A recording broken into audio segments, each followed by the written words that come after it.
Dans un tunnel de 27 km de circonférence situé près de Genève, des protons sont accélérés et entrent en collision à des vitesses proches de celles de la lumière. Ici, au laboratoire du CERN, les scientifiques sont capables de reproduire les caractéristiques de l'univers juste après le Big Bang. Il a fallu de nombreuses années pour la construction de l'énorme détecteur Atlas qui étudie ces collisions de protons. Mais grâce à la simulation, nous pouvons suivre cette construction en quelques minutes.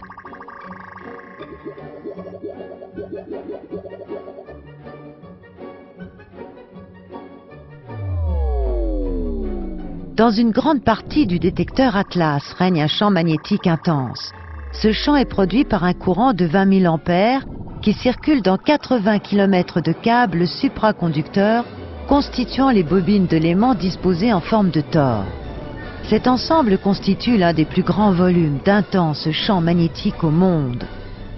C'est dans un instrument appelé calorimètre que se fait une mesure importante, la mesure de l'énergie. Il existe plusieurs types de calorimètres dans Atlas. Ils sont disposés en forme de tonneaux à la fois au centre et aux deux extrémités du détecteur. Le calorimètre à tuile pèse 3000 tonnes. Il est constitué d'acier et d'un matériau particulier qui scintille au passage des particules. Le calorimètre à tuile est placé autour d'un autre calorimètre fait de plomb, immergé dans de l'argon liquide, refroidi à moins 185 degrés Celsius. Il s'agit là du calorimètre électromagnétique. Un autre élément du détecteur placé à l'extérieur des calorimètres mesure la trajectoire des particules appelées muons qui arrivent jusqu'aux couches externes. La surface déployée de cet élément, appelé détecteur à muons, avoisine plusieurs fois celle du Stade de France.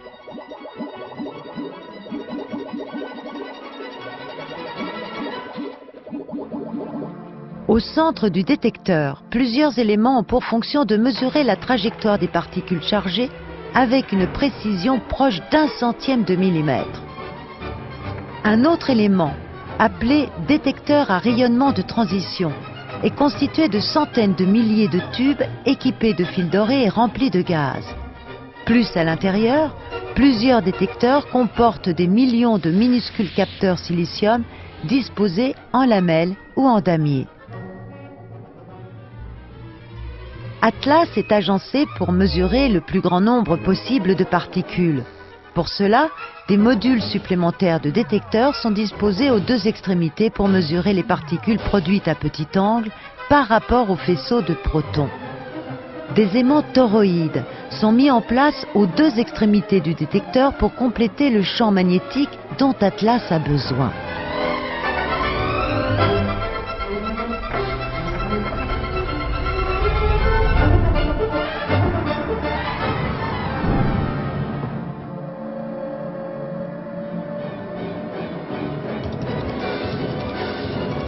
La construction est complétée par l'addition des couches supplémentaires de détecteurs qui mesurent les particules dans les régions périphériques d'Atlas.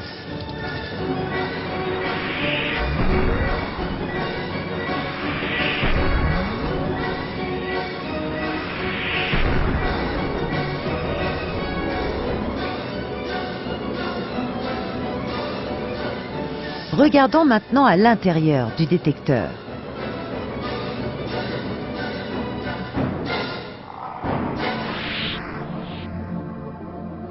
Nous pouvons voir ici le détail des éléments qui composent le détecteur Atlas.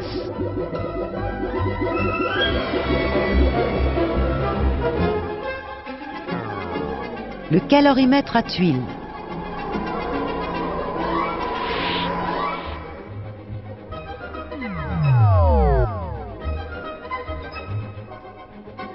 Le calorimètre électromagnétique.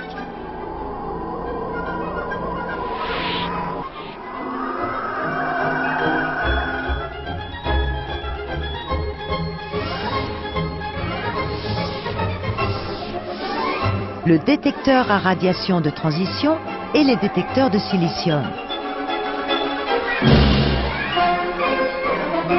En réalité, il n'est pas question d'autoriser quiconque à se promener ainsi dans le détecteur. Il s'agit simplement d'illustrer la taille impressionnante du détecteur Atlas.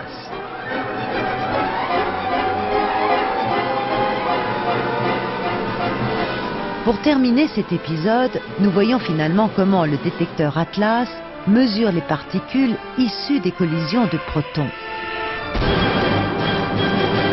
Une collision produit en moyenne plusieurs centaines de particules et chaque élément du détecteur Atlas contribue à construire une image complète et précise de la collision. Si vous voulez savoir comment tout cela fonctionne, ne ratez pas l'épisode 2, les particules contre-attaquent.